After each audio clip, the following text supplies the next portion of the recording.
Le cortège est parti samedi en début d'après-midi depuis le quai Wilson. Plus d'une centaine de personnes sont venues exprimer leur soutien à la famille de Mohamed Camara. Depuis sa sortie de la discothèque nantaise Le Floride il y a une semaine, le jeune homme n'a plus donné signe de vie. Malgré un gros dispositif, les recherches n'ont toujours rien donné. J'ai vu le commissaire hier, il m'a dit que ça se poursuit. Et voilà, et avec tout ça, j'espère qu'il est en vie. Si c'est quelqu'un qui le retient, il pourra le relâcher. Et s'il est parti tout seul, je ne sais pas moi, qu'il revienne à la maison, qu'il sache qu'il a des amis, il a une famille, que tout le monde l'attend. Tout cela pour Momo. L'appel à cette marche de soutien a été lancé vendredi soir depuis le réseau social Facebook. Pour permettre au plus grand nombre d'y participer, un bus a même été affrété par la mairie de Nueil-les-Aubiers, commune des Deux-Sèvres, où le jeune homme résidait. On a appris hier qu'une marche était organisée ce jour pour rester mobilisé face à cette disparition. Eh bien, il nous a semblé naturel d'être aux côtés des jeunes et de faciliter leur transport aujourd'hui à Nantes. C'est très important parce que ça fait maintenant plus d'une semaine qu'on n'a pas de nouvelles de notre ami. Du coup, aujourd'hui on se réunit, on est déjà venu mardi coller des affiches. Aujourd'hui on va faire une marche avec sa famille, on exprime notre soutien à sa famille. Et toujours dans les recherches, quoi. La marche s'est poursuivie jusqu'au centre-ville, puis le cortège est revenu quai Wilson en milieu d'après-midi.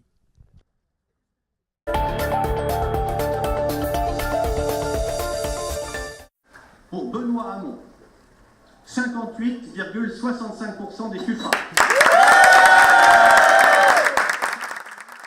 Des applaudissements pour leur champion. Les soutiens locaux de Benoît Hamon laissent exploser leur joie.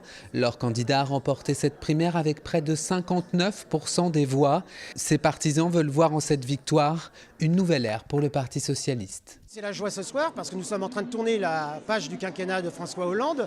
On le disait depuis des mois et des mois, la politique menée par Manuel Valls et Emmanuel Macron, il ne faut pas l'oublier, elle est minoritaire à gauche. Et bien ce soir, les électeurs de la gauche sont venus le dire. De leur côté, les pro-Valls acceptent les règles du jeu démocratique avec pour seul mot de consolation le rassemblement.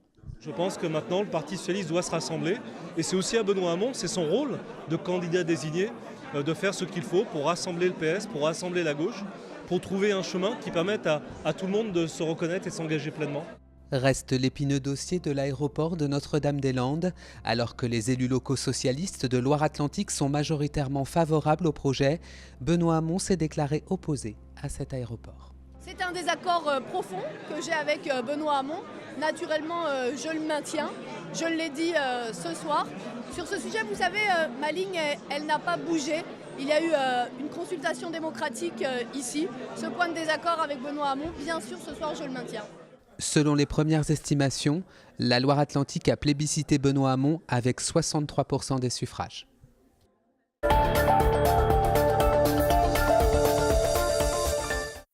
Benoît Hamon invité en Loire-Atlantique, pas pour faire du tourisme, mais pour discuter du projet d'aéroport à Notre-Dame-des-Landes. La proposition vient de Philippe Grosvalet, le président du département. Comme lui, des élus socialistes locaux s'inquiètent de voir le projet suspendu par le candidat de la gauche. Le référendum a dit très clairement que les gens étaient favorables à Notre-Dame-des-Landes.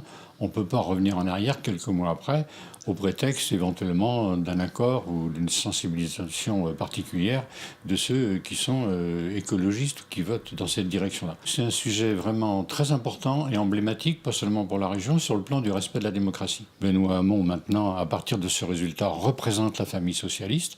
Représentant la famille socialiste, il est normal qu'il écoute ce que la famille socialiste a à lui dire. Le projet d'aéroport menace-t-il le rassemblement derrière le candidat socialiste ? Non, espère Michel Meunier, elle aussi favorable à Notre-Dame-des-Landes. L'unité, elle s'impose de fait par les résultats. Il faut rester ouvert. Si on commence à mettre un préalable ou si on commence à mettre des conditions à un rapprochement, on peut se demander où vraiment la motivation de se retrouver. Notre-Dame-des-Landes n'est pas au cœur de la politique du candidat à la présidentielle. Enfin, c'est pas comme ça que je l'ai vu. Ça m'a pas, encore une fois, empêché de me prononcer pour Benoît Hamon, mais c'est un élément parmi d'autres dont il faudra reparler, oui, c'est vrai. Tous sont au moins d'accord sur un point, c'est rassemblés qu'ils pourront perturber le duel annoncé entre la droite et l'extrême droite.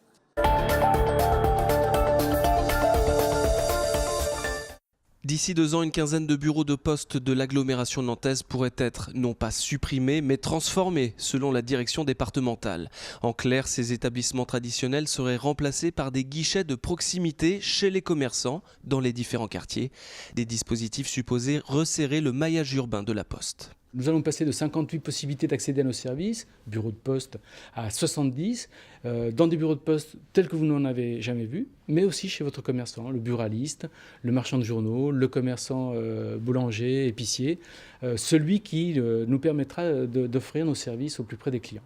L'objectif affiché est double pour la direction, offrir plus de proximité et de flexibilité aux clients. Demain, il pourra aller chercher près de chez lui, tout près de chez lui, en bas de son immeuble, son recommandé, son colis, voire le déposer avant d'aller au travail, en revenant du travail. De leur côté, les syndicats s'inquiètent des possibles suppressions d'établissements. Ils craignent un affaiblissement des services de la Poste auprès du public. Nous, ce qu'on dénonce sur le PTT, c'est donc bien sûr cette transformation à la fois de normalement ce qui est le service public, c'est-à-dire la présence territoriale des bureaux de poste en France par de la marchandisation, 1. Et 2, le problème, c'est que dans le même temps, les bureaux qui resteront deviendront des agences bancaires classiques, c'est-à-dire comme vous voyez chez d'autres concurrents ou d'autres grandes banques connues, ce qui fait que ça bancarisera encore plus la Poste, qui est normalement une mission d'accueil de la population par rapport à la banque en elle-même. La direction le promet, la Poste du futur sera plus accessible et plus proche de ses clients. Quant aux salariés des établissements transformés, ils se verront proposer une évolution professionnelle ou une mutation au sein de l'entreprise.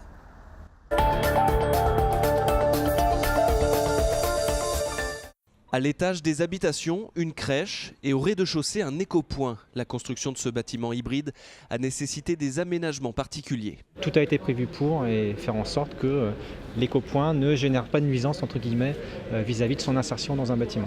Les dalles béton de l'espace compacteur sont désolidarisées des murs, ce qui fait qu'on n'a pas de phénomène de vibration qui pourrait être produite par le fonctionnement des compacteurs. Il y a de l'isolation phonique complémentaire qui a été faite au niveau des planchers du premier étage et du deuxième étage du bâtiment pour les logements. Dans un premier espace, les usagers peuvent déposer leurs déchets en plastique, en carton, des déchets dangereux également.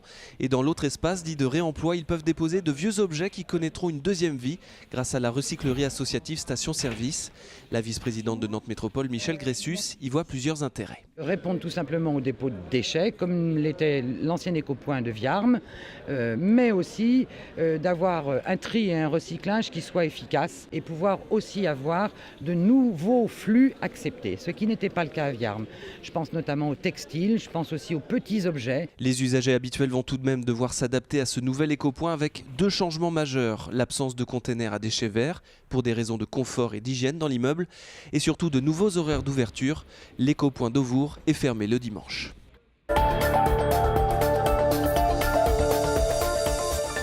La droite retient son souffle. Le candidat de cœur des élus républicains de la région est dans la tourmente. Il faut resserrer les rangs. Encore 15 jours à tenir le temps des premières conclusions de l'enquête. C'est le message de François Fillon. Les personnalités locales l'ont bien entendu et veulent rester confiantes. Beaucoup de nos concitoyens avec qui j'ai l'occasion d'échanger régulièrement ne sont pas dupes qu'à travers ça, c'est un hold-up démocratique qui est en train de se passer. Il n'y a pas de l'ombre d'un doute, il n'y a pas de plan B. Nous travaillons derrière François Fillon parce que c'est lui qui a ce projet de redressement de notre pays dont nous avons tellement besoin aujourd'hui. Attendre que l'orage passe. Pour d'autres élus, il en est hors de question. Ce maire a fait toute sa carrière au centre. Pourtant, au second tour de la primaire, il a voté pour François Fillon, pour son projet, mais aussi pour son exemplarité et sa dignité.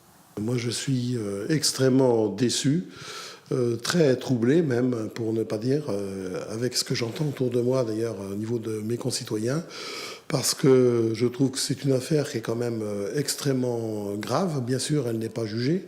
Je suis vraiment dans le doute le plus complet. Et moi, je trouve que par rapport au délai qui nous reste, il faut absolument qu'un autre homme ou une autre femme sorte. Le doute s'est bel et bien installé. L'heure du plan B a-t-elle sonné? Le suspense ne pourra pas durer longtemps, car à 3 mois de l'élection, il faut un cap, un visage pour une vraie campagne.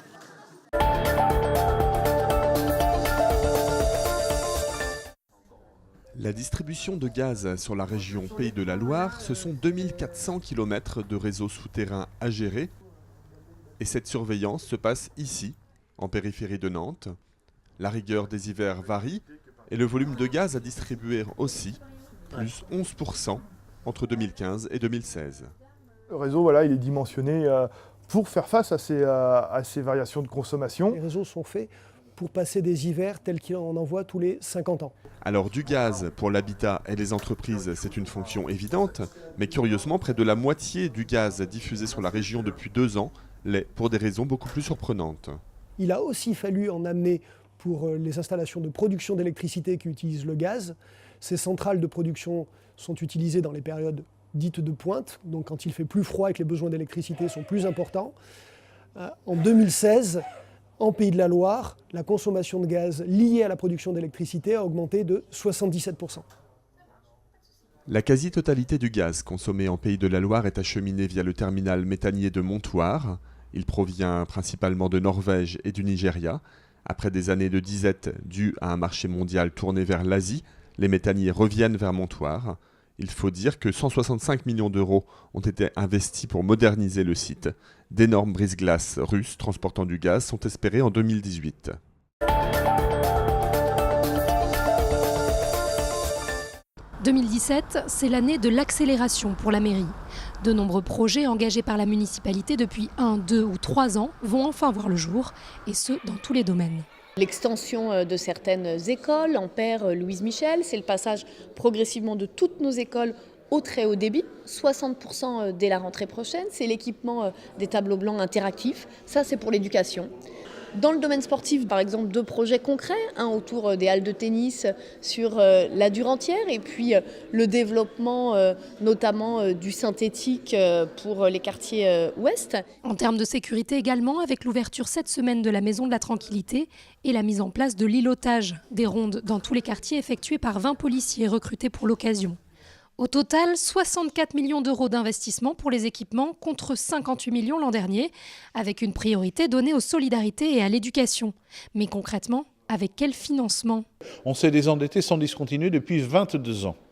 Et donc, comme notre objectif, c'est de maintenir la dette à la fin du mandat au même niveau qu'au début, nous avons une possibilité de nous réendetter légèrement de 6 millions d'euros, si ma mémoire est bonne, en 2017.